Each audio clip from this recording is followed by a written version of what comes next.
기독교 사상가인 고 함석헌 선생은 바로 살아보세 하고 가르친다면 모두가 잘 살 수 있다고 했습니다. 하지만 잘 살아보세 하면 모두가 나쁜 놈이 되고 만다 하는 말을 남겼습니다. 지금 우리가 사는 사회에도 누가 잘 사는 사람인가가 아니라 누가 바르게 사는 사람인가 하는 것을 대단히 중요하게 여기고 있습니다. 그만큼 우리가 성숙한 사회가 됐다는 이야기죠.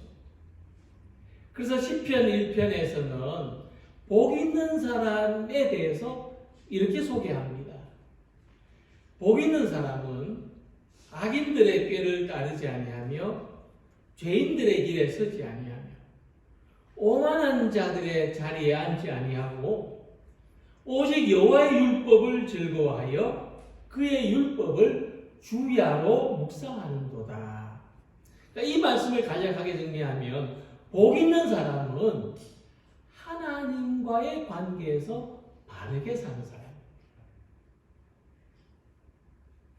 또 함께 읽은 말씀은 성경 전체에서 가장 복 있는 삶의 모습을 나타내 보이는데 이 말씀에도 시편 1편하고 동일하게 하나님과의 관계에서 바르게 사는 것을 복이라고 가르치고 있습니다. 여호와를 경외하며 그의 길을 걷는 자마다 복이 있도다. 여호와를 경외하며 주님의 말씀에 따라 사는 사람은 그 어느 누구나 복을 받는다 말씀했습니다. 모든 사람들이 잘 사는 길을 찾아서 살아가려고 하는데 그 유혹을 뿌리치고 여호와의 길, 믿음의 길을 찾아서 살아가려고 하는 것은 굉장히 힘들고 어려운 일처럼 보입니다. 그러나 믿음의 길은 혼자서 가는 외로운 길이 아니라 하나님을 경외하고 그 말씀대로 살아가려는 사람들이 모여서 함께 가는 길입니다. 가끔 등산을 하다가 길에서 벗어납니다. 그 이유는 고개를 숙이고 땅만 바라보고 걷기 때문입니다. 자주 이런 경험을 할 것입니다. 땅만 바라보고 가면 길에서 벗어납니다. 정말 희한한 일 아닙니까? 길은 땅에 있는데 땅만 쳐다보고 가면 길에서 벗어나요. 그래서 길에서 벗어났다 싶으면 고개를 들고 나뭇가지에 달려있는 표식을 찾아야 됩니다. 이 표식이 어디에 붙어 있나 찾아가지고 그리로 가면 길이 나옵니다. 먼저 등산한 사람들이 남겨놓은 흔적이죠. 그 흔적을 따라서 가다 보면은 정상에 오를 수 있습니다. 이처럼 믿음의 길은 우리 앞에서 먼저 하나님을 믿은 사람들이 걸어간 그 흔적을 따라서 가는 길입니다. 하나님을 경외하며 하나님의 말씀을 따라가는 그곳에 길이 있고 그것이 믿음의 바른 길입니다. 오늘 여기에 모인 우리들도 우리 앞서간 믿음의 사람들이 남겨놓은 흔적을 따라서 믿음의 바른 길을 가며 믿음의 정상에 오르는 성도님들이 되시기를 소망합니다. 오늘 본문의 말씀을 보면 이 믿음의 길을 걷는 사람들에게는 하나님의 복된 약속이 있다는 것을 알 수 있습니다. 내가 내 손이 수고한 대로 먹을 것이라. 내가 복되고 형통하리로다. 자, 이 말씀에는 믿음의 길을 가는 사람들에 대한 하나님의 약속이 있는데 먼저 그들이 성실한 삶을 살게 된다는 것입니다. 믿음의 길을 가는 사람에게 주신 하나님의 복된 약속입니다. 우리가 성실한 삶을 살아가게 되는 것입니다. 내 소원이 수고한 대로 먹을 것이라 말씀했습니다. 성실한 삶의 열매가 있을 것이다. 그래서 우리가 복을 받는 것은 사람이 아무것도 하지 않는, 그래서 아무것도 하지 않고도 얻는 행운을 의미하지 않습니다. 만약 그렇다면 우리가 아무것도 하지 않고도 복을 받을 수 있다면, 그런 행운을 받는다면 다니던 직장도 그만두고 그냥 일주일에 한 번 또는 필요할 때마다 복권을 긁으면서 살면 될 겁니다. 오늘은 저 교회에서 1등 나왔다. 오늘은 저 교회에서 1등 나왔다면 아마 사람들이 그냥 구름대같이 교회로 찾아올 겁니다. 그러니까 사람들은 이 자기 손으로 수고해서 먹고 사는 것을 미련한 방법으로 볼 수 있다는 겁니다. 우리도 그런 생각을 할지도 모릅니다. 그것이 세상의 지혜로 볼 수도 있습니다. 세상에서 지혜로운 사람은 자기 손으로 수고하지 않는다는 겁니다. 하지만 믿음의 길을 가는 사람들은 자기의 할 일을 가지게 되고 또한 그것을 하나님께서 맡기신 일이라 믿고 살아가게 되는 것입니다. 그러니까 하나님은 우리가 수고한 대로 살아갈 수 있도록 약속하셨습니다. 이 약속을 믿고 우리는 지금 하는 일을 하나님께서 함께 하시고 하나님께서 은혜로 도우시는 일로 살아갈 수가 있는 것입니다. 그래서 우리 자신을 위해서 하는 일이라 할지라도 심지어 먹고 살기 위해서 어쩔 수 없이 하는 일이라 할지라도 믿음의 사람들은 하나님이 함께 하시는 약속 있는 삶을 사는 것입니다. 오늘 우리 삶에 이 하나님의 약속이 있는 것을 믿고 살아가시기 바랍니다. 이 약속이, 이 하나님의 약속이 수고하고 애쓰는 우리 삶에 위로가 되기를 원합니다. 소망이 되기를 원합니다. 지나온 한 해 동안에도 수고하게 하신 하나님, 할 일을 가지게 하신 하나님께 감사하는 추수감사주일 되기를 원합니다. 이 두 번째 약속은 내가 복되고 형통하리라 하는 말씀입니다. 이 믿음의 길을 가는 삶은요, 항상 현재 진행형입니다.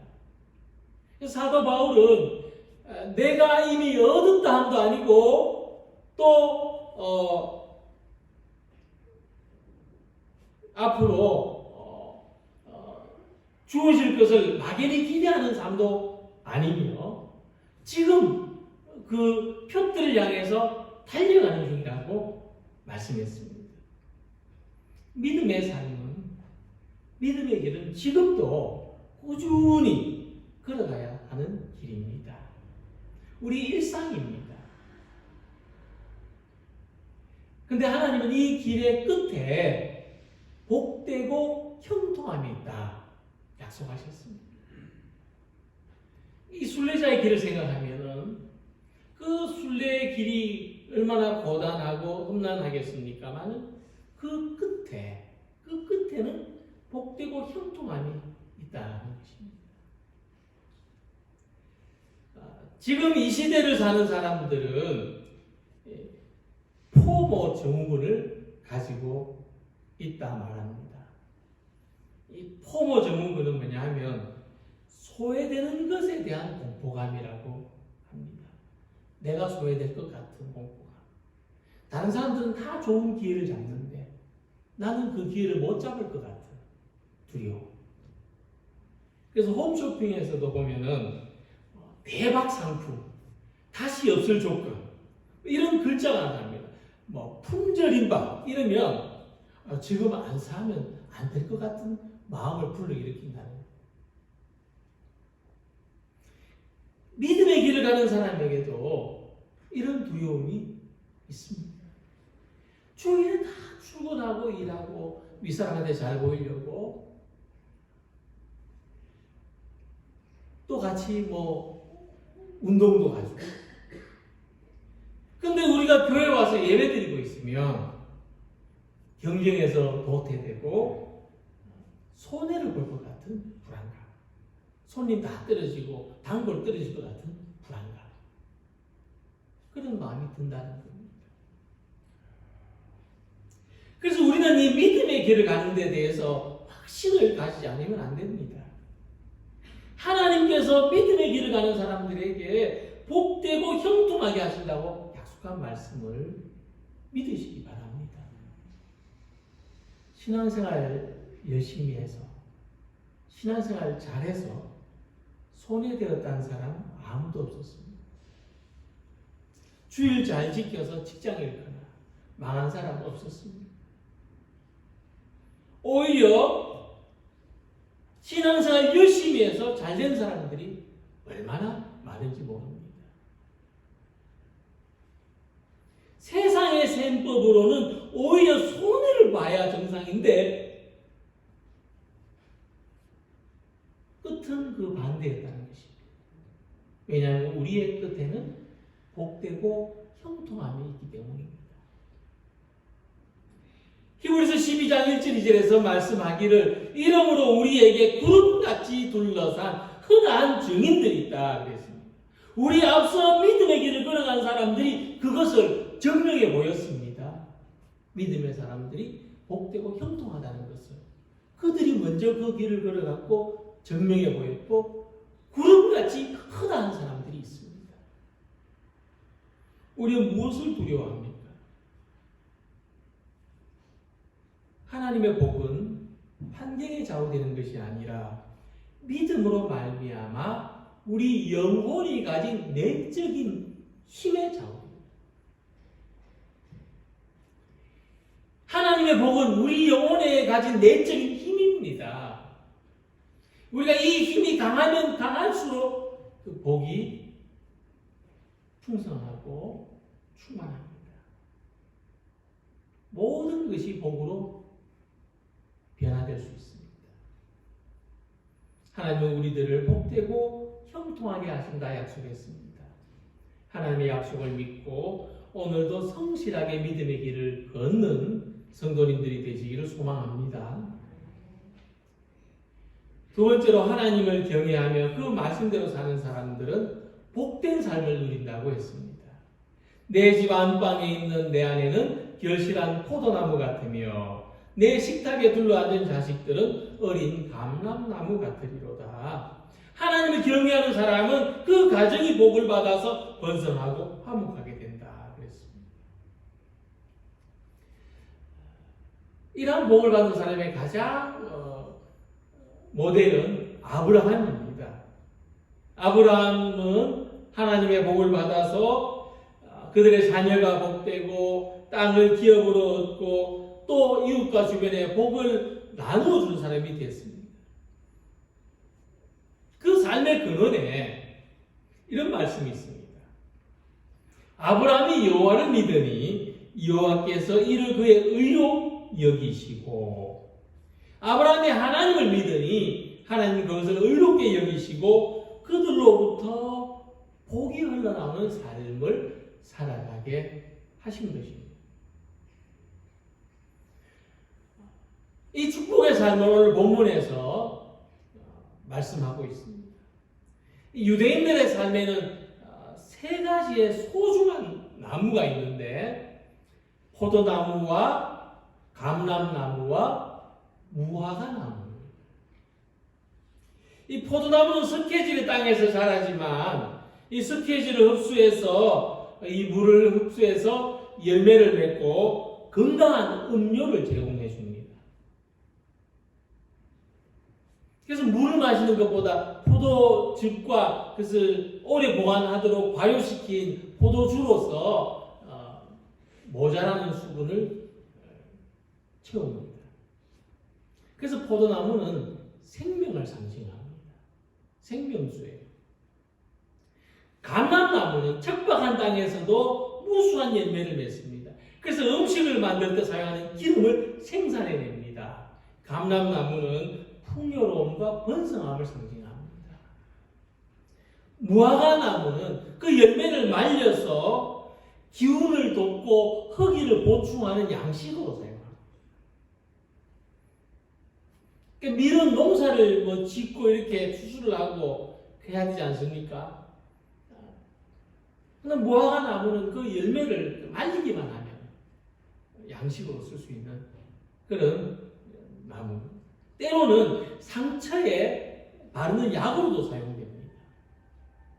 그래서 무화과나무는 번영과 평안을 상징합니다. 각각 포도나무는 아내, 감람나무는 자식, 무화과나무는 남편을 상징하는 이런 가정의 축복을 상징하는 나무들입니다. 안방에 있는 아내는 결실한 포도나무 같다 말씀했습니다. 이 포도나무는 세 가지 나무 중에서도 가장 약하고 연한 식물입니다. 이 소아시아 지역에 갔다가 가지치기를 해놓은 포도나무를 본 적이 있는데 지금 사진으로 보시는 것보다 훨씬 더 땅에 바닥에 붙어 있습니다. 처음에는 그 밭을 지나가도 포도나무인지 모를 정도였습니다. 그래서 포도나무라고 해줘서 알았습니다. 하지만 이 작고 가냘픈 가지에서 얼마나 많은 열매가 맺히는지 모릅니다. 얼마나 풍성한 열매가 맺히는지 모릅니다. 이같이 우리의 그 여성과 어머니들은 약하고 가냘픈 존재입니다. 새벽기도 나와서 눈물로 기도하는 사람들은 아버지들보다도 어머니들입니다. 그러나 어머니들은 강한 믿음과 기도의 힘으로 교회 역사 속에서 많은 열매들, 풍성한 열매들을 생산했습니다. 믿음의 어머니는 가정의 자랑입니다. 믿음의 어머니는 교회 자랑입니다. 또 우리 식탁에 둘러앉은 자녀들은 어린 감람나무와 같다 했습니다. 이 감람나무는 평지보다 산비탈에 많이 심어져 있습니다. 금수저가 아닌 우리 자녀들의 자라는 환경을 보면 기름진 평지가 아니라 험하고 위태로운 산비탈에 심겨진 것과 같습니다. 그들이 살아가야 할 그 환경 생각하면은 참 안쓰럽습니다. 하지만 그런 환경에서도 어린 감람나무들이 잘 자라서 상상할 수 없을 만큼의 기름지고 풍성한 열매를 맺는 것은 하나님이 복을 주시기 때문입니다. 하나님이 키우시기 때문입니다. 어린 감람나무가 자라서 수백 년을 삽니다. 그것은 먼저 나온 가지가 죽으면 또 거기에서 새로운 가지가 나오기 때문에 그렇게 오랜 세월을 살아갈 수가 있습니다. 나중에 아름드리 나무가 되어서도 계속해서 새로운 가지에서 새로운 열매들이 나오게 되는 것입니다. 그래서 우리의 삶이 우리의 자녀들과 자손들을 통해서 끝없이 이어지는 그 시대의 그 축복의 상징입니다.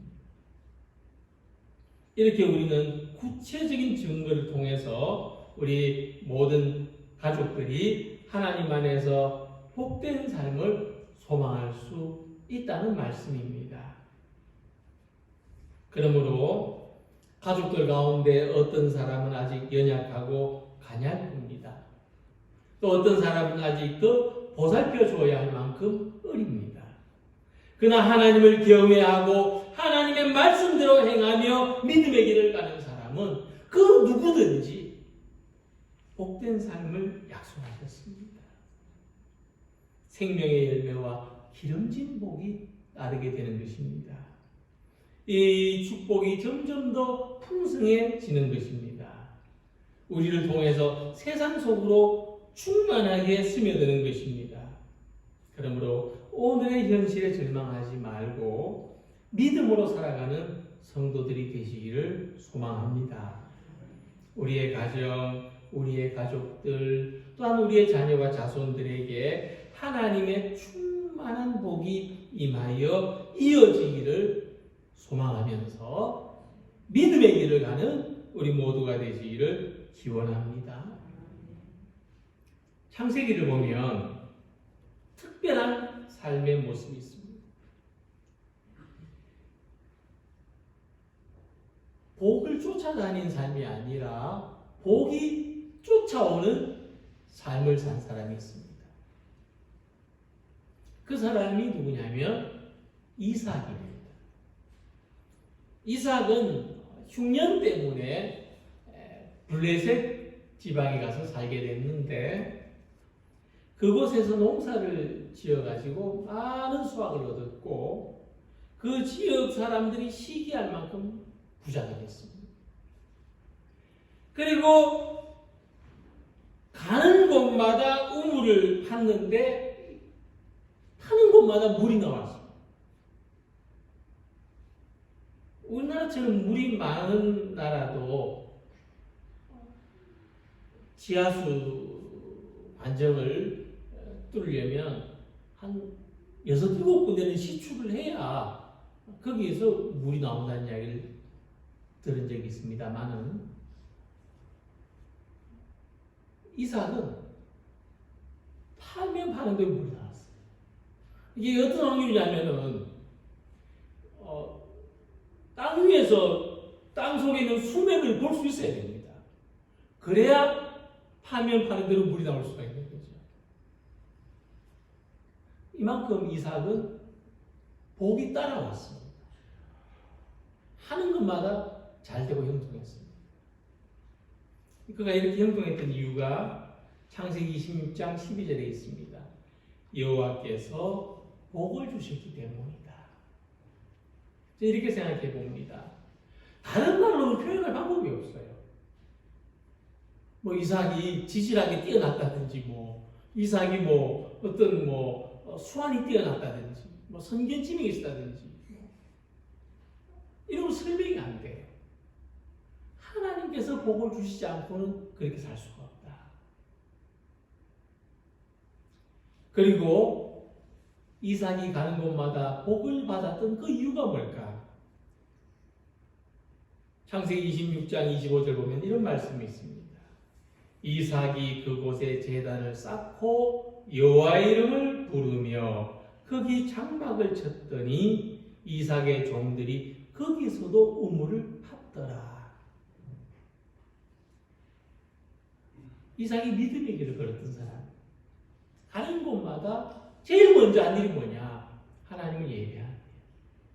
신앙을 위한 선택. 하나님을 향한 그의 헌신. 그의 삶은 그것밖에 없었습니다. 그렇게 살았더니 어디를 가고 무엇을 하든지 하나님의 복이 따랐다. 금년 한 해 우리의 삶을 돌아보면서 우리는 복을 쫓아다니는 삶을 살았는지 복이 따라오는 삶을 살았는지 가만히 생각해 볼 수 있었으면 좋겠습니다. 믿음의 길을 걷는 사람에게는 하나님의 복이 따라오기에 우리는 믿음의 길을 잘 걸어가는 사람이 되기를 소망합니다. 순례자는 이 복이 어디에서 비롯되는지 말씀했습니다. 여호와께서 시온에서 내게 복을 주실지어다. 여호와를 경외하며 그 길을 걷는 사람이 향하는 목적지는 시온에서 하나님이 주시는 복입니다. 하나님이 주시는 복을 사모하며 하나님의 은혜를 사모하며 우리의 시온, 영적인 예루살렘, 우리의 예배하는 공동체, 주님의 교회를 향하여 살아가는 성도님들이 되시기를 바랍니다. 이 믿음의 길을 가는 사람에게는 이전에 몰랐던 새로운 복을 향해서 걸어가는 것을 경험하게 됩니다. 하나님이 점점 더 새로운 복으로 우리를 인도해 가시는 것을 발견하게 됩니다. 사람들은 이 기쁨을 알지 못하기 때문에 믿음의 길을 가는 것이 힘들고 고생스럽게 생각하지만 오히려 믿음의 길을 벗어난 사람들이 고생의 길로 접어든 것입니다. 오늘 우리들에게는 행복한 기쁨과 감사가 가득한 추수감사주일 되기를 바랍니다. 또 행복으로 나아가는 새로운 길을 발견하는 추수감사주일 되시길 바랍니다. 여호와를 경외하며 그의 길을 걷는 자마다 복이 있도다. 우리의 행복은 하나님께로 나아가는 데 있습니다. 하나님을 기대하면 우리의 일상이 행복으로 변화됩니다. 오늘 일한 것에 대하여 수고의 결과를 얻고 그로 인해서 생기는 든든한 마음으로 하나님의 복을 누리시기 바랍니다. 매일 만나는 가족들과 매일 반복되는 일상이 축복을 수확하는 자리가 되시기 바랍니다. 우리의 시온인 우리의 교회를 바라보면서 즐겁게 하나님을 섬기는 삶으로 성도들의 연합에서 얻어지는 기쁨으로 평강과 번영의 복을 누리며 감사하는 우리 모두가 되시기를 주님의 이름으로 기원합니다. 기도드리겠습니다.